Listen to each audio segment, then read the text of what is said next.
our first play as we look back at the college football playoff. And we're now down to the final four as it stands. Texas, Ohio State, Notre Dame, and Penn State are your final four teams in the CFP. We kicked off the playoffs going into the new year with Penn State beating Boise State 31-14. And then Wednesday, the first day of the year, it was supposed to be a triple header, but because of the situation in New Orleans, it ended up just being two games. And then Notre Dame and Georgia would be on January 2nd.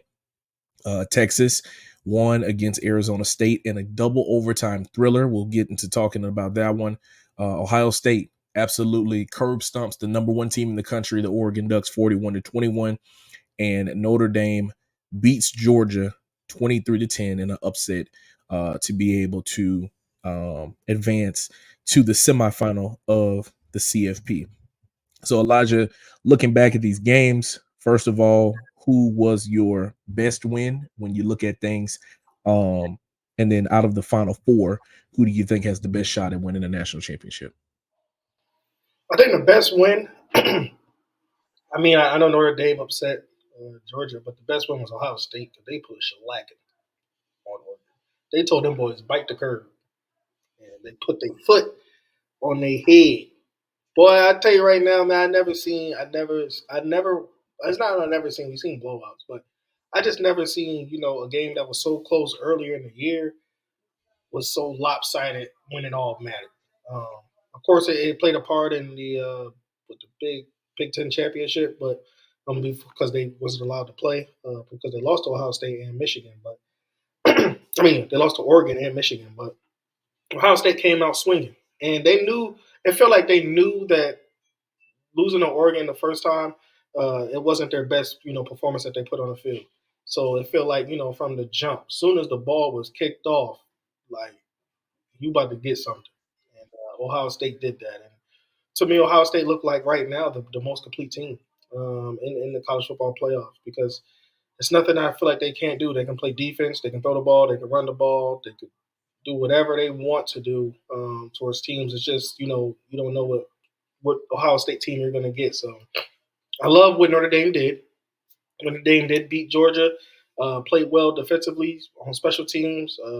They rattled around the freshman quarterback over there for the Bulldogs, but I tip my hat off to Ohio State, man, because again, it wasn't like it was a field goal game or it was like penalty driven game or it was just lopsided because of the way they handle business. So Ohio State, you got me here, man. You get the kudos from me here.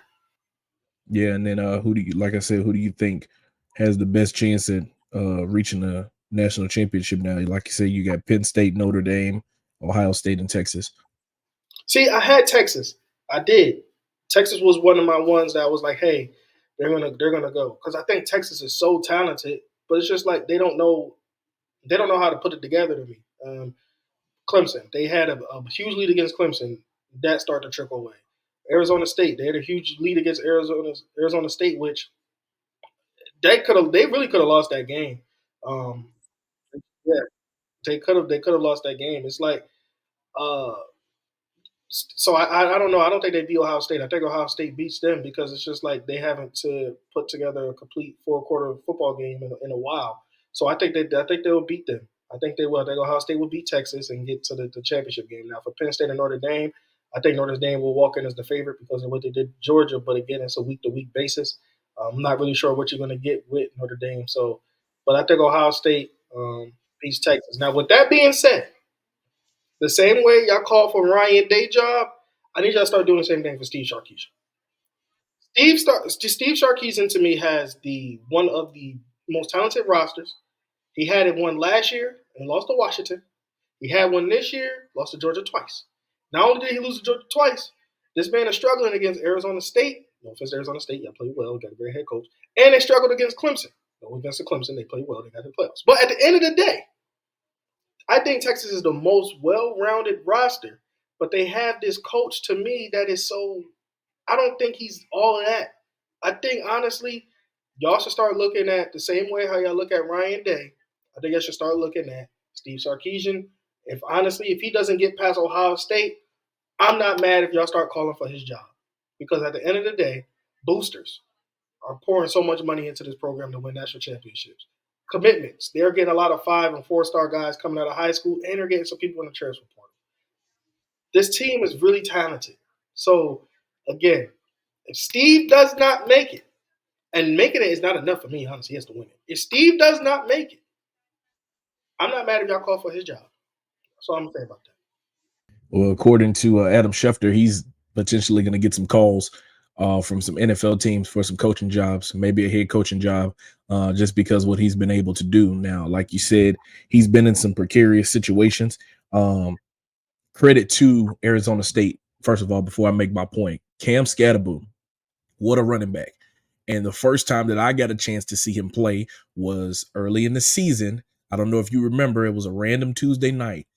Arizona State goes to Texas State and they played against them, and Texas State only lost by 3 points. And I think they held Cam Scatterboot to under 100 yards rushing, which is crazy to think about that, right? But when you're looking at some of the best running backs in the country, yes, Ashton Genty got a lot of love because of what he did and the pace in terms of records that he was on. But Cam Scatterboot did it in all facets of the game. The boy caught a touchdown pass, I think he did, and he ran one, and he threw for one. The brother is well rounded, and whoever gets him in the NFL is going to be very, very happy because he is one of your old school. I don't know if you remember, the Cleveland Browns had a running back years ago named Peyton Hillis. He didn't last long in the league, but he reminds me a lot of that. Like, give me the football, get out of the way. He kind of like the way Steve Austin was in The Longest Yard. That's how a white man runs the football. That's his mentality. Get out of my way, watch me work. Let me do what I do. Um, to me, the most impressive win, not because of who they beat, but how they did it, was Notre Dame. Defensively, bruh, like to come out and do what you did. And yes, I know you didn't have Carson Beck in there, and you had a sophomore quarterback who was, extremely coveted coming out of high school. I think they said that he broke some records in the state of Georgia back in high school. So he's no slouch, but to come out and just put a muzzle on that offense to keep them from being able to get anything done. Notre Dame, man, is now going to be a very dangerous team because they were able to win a football game while their quarterback threw for less than 100 yards in the year of 2025 of our Lord. That is unheard of. That's some 2000 Ravens type stuff. Now, of course, he ran the football well. Riley Leonard made the plays that he needed to. He threw one touchdown there after getting a turnover before the second quarter ended. But to be able to come out, hold a team, the number 2 team in the country, to just 10 points, and your quarterback don't throw for over 100 yards, I don't think we've seen that. I can't think of the last time I've seen that. Like, bro, that's some steel curtain defense type of stuff. So they're going to be somebody that you're going to have to pay attention to, because when you're able to stop a team like that, and I don't know how to pronounce that dude's name. Number 44 is Junior. Oh, yeah, this boy, the one that looked like Troy Polamalu, that boy right there. Whoever that left tackle was, he had him playing patty cake, Baker's man, over and over again to try to get something going. He had him in a blender, you know what I'm saying? And the fact that they were able to do that, they got that back there to the quarterback. They got 4 sacks in the ball game, plenty of tackles for loss, 9 to be exact.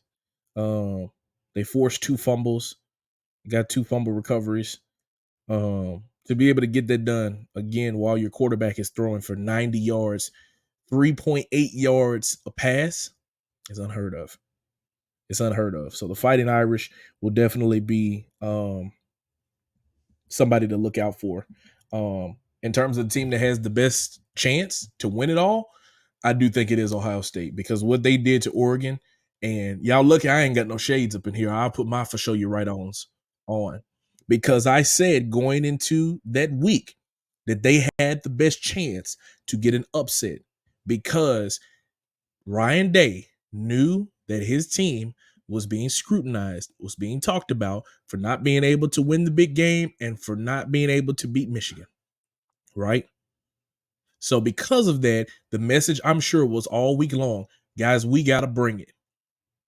Because when you're in the spotlight like this and you have an opportunity to make a statement, what better way to do it on the national stage at the Rose Bowl? Let's come out swinging. They went up 34-0 before Oregon could even catch their breath good, bro. And that boy Jeremiah Smith, oh, he didn't won. We thought Ryan Williams was something special for Alabama, and he is. But Jeremiah Smith, dog. 7 catches, 100 and something yards, couple touchdowns in there. Come on, man. Will Howard throwing absolute dots right now. I know offense sells tickets and defense wins championships, but them a lot of tickets that they selling over there. And right now, dog, they're looking good. They're looking good. And they're going to be playing against a Texas team, like Elijah mentioned. They're coming off of a game against Arizona State where they didn't finish it the way that they needed to initially. I think they were up 17 points at some point in that game, and they couldn't finish it. They gave Arizona State an opportunity to win the game, not just tie it, to win it. Sark was making some crazy play calls at the end of that game. Brother was throwing it, and when he needed to run it, like, what are we talking about? So I'm looking at Ohio State as a favorite right now. I don't know if I'll be right or wrong, but I tell you this much. If Will Howard keep finding Jeremiah Smith as quickly and as often as possible, hey man, we gonna see some what is it, scarlet and silver, their colors. We're gonna see some scarlet and silver confetti falling on January 20th. So we will keep our eye on that as we will now move into the semifinal round of the CFP with 2 games left to play, 4 teams left in it. It'll start on Thursday, January the 9th. Notre Dame and Penn State will go at it at 6:30 p.m. on ESPN. And then at Friday, it will be Ohio State and Texas going at it at 6:30 on ESPN as well. Ohio State is a 6-point favorite. Notre Dame is a 2-point favorite, according to ESPN Bet right now. Obviously, that could change in the coming days, but as of us recording this episode right now, that is how the betting odds stand. Thank you so much for watching this clip of the Fitz Take podcast. Be sure to like this video and also subscribe to the YouTube channel, and also follow me and Elijah on our social media platforms. They will be linked down in the description. And remember, every episode of the Fitz Take podcast will air right here on the YouTube channel every Monday at 2 p.m. Thank you so much for watching, and we'll see you next time.